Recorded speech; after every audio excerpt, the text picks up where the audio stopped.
Être enfant suppose qu'on se forme chez les parents et qu'on apprend ce qui est bien.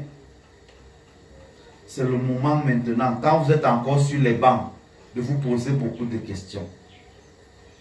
C'est le moment maintenant. Parce qu'il y a un ensemble de choses que vous n'aurez plus l'occasion de faire demain. Il faut donc vous poser ces questions aujourd'hui. Et il y a des erreurs qui ne se réparent pas. Dès que tu es enfant, dès que tu es enceinte une jeune fille, ça ne se répare jamais. Elle a perdu sa virginité pour de bon. Dès que tu es enceinte, ça ne se répare pas. Ce qui est bien, c'est que tu dis aux enfants, n'allez pas faire. Elles portent les pieds, elles vont faire. Quand ça cuit, on vient encore demander aux parents.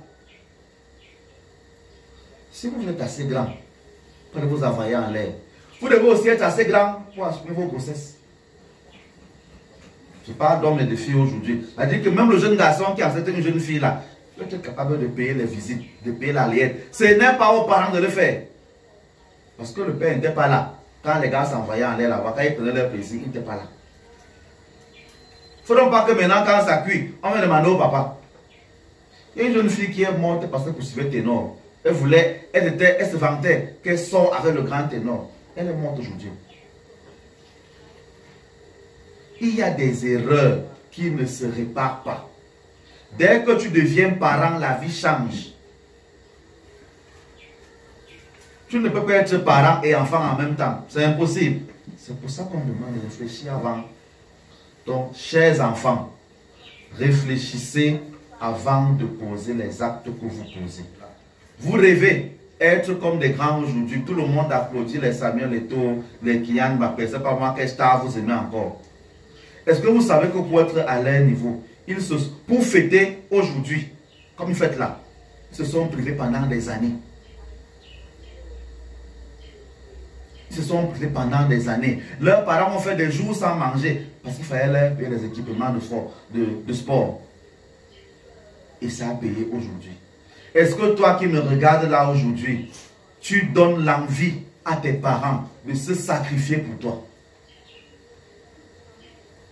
Est-ce que quand ton père, est-ce que toi-même, si maintenant on te met à la place de ton père, tu vas te sacrifier pour toi-même? Et c'est ça qui est important.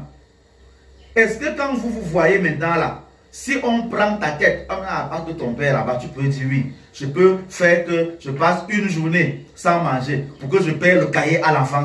Je passe une journée sans manger pour ci, pour ça. C'est ce que les parents des stars là faisaient. Quand vous lisez l'histoire de Michael Jordan ou bien de Cristiano Ronaldo, vous voyez comment ses parents souffraient à Madère, pas seulement du dernier. Vous voyez comment ses parents souffraient. Sa mère s'est séparée de son père à cause de lui. Elle a compris que l'enfant a le talent. Son père ne voulait rien entendre. C'était aussi un soulard en passant. Ils se sont séparés. Elle a investi tout. Et lorsqu'il a eu son premier salaire, il a allé enlever sa mère à l'hôtel. Il lui a donné une grande maison. Est-ce qu'en vous voyant faire, vos parents peuvent dire, ok, au lieu de payer le téléphone que je veux payer là, au lieu de payer la connexion, c'est pas trop quoi, j'investis sur mon enfant, ça va payer demain. Vous évoluez. J'espère pendant cette homélie vous avoir donné le goût de faire ce qui est bien. J'espère vous avoir donné assez d'éléments que vous puissiez rentrer à la maison et vous dire, il faut que je change ceci, il faut que je change cela. Parce que c'est en faisant ce changement-là que vous allez rendre fiers vos parents. Ils ne cherchent. Ne pensez pas que Dieu va vous bénir quand vos parents sont fâchés contre vous. Mais si vous voulez que Dieu vous bénisse, faites donc que vos parents vous bénissent. Parce que Dieu là, il ne va pas tomber du ciel. Quand vous venez ici à l'église là, si vous voyez Dieu quelque part, vous voyez un homme qui bavarde, non? Vous voyez les autres qui sont debout, qui chantent, non? Vous voyez l'autre qui tape son tam-tam là-bas, non? C'est ça que vous voyez à l'église. Ce n'est pas, c'est pas autre chose. Donc, ne cherchez pas Dieu là où il n'existe pas. Ton Dieu est dans ton père et dans ta mère. Tu énerves ton père et ta mère, tu as énervé Dieu. Il faut le savoir. Il faut le savoir. Tu désobéis à ton père et à ta mère, tu as désobéi à Dieu. Qu'on ne vous trompe pas. Ne pensez pas que tu vas insulter ton père à la maison, venir à l'église, bavarder, bavarder, bavarder, tu seras béni. Dans quel village? Il faut le savoir.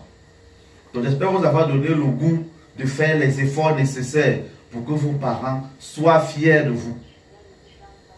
En tout cas, moi je travaille tous les jours pour que mon père, quel que soit le lieu où il est, parce que pour moi, tout comme pour tous les Africains, les morts ne sont jamais morts. Donc je travaille pour que mon père soit fier de moi. Ça c'est moi. Et toi, qu'est-ce que tu vas faire? Soyez abondamment bénis par le Dieu qui vous a créé au moyen de vos ancêtres, ainsi soit-il.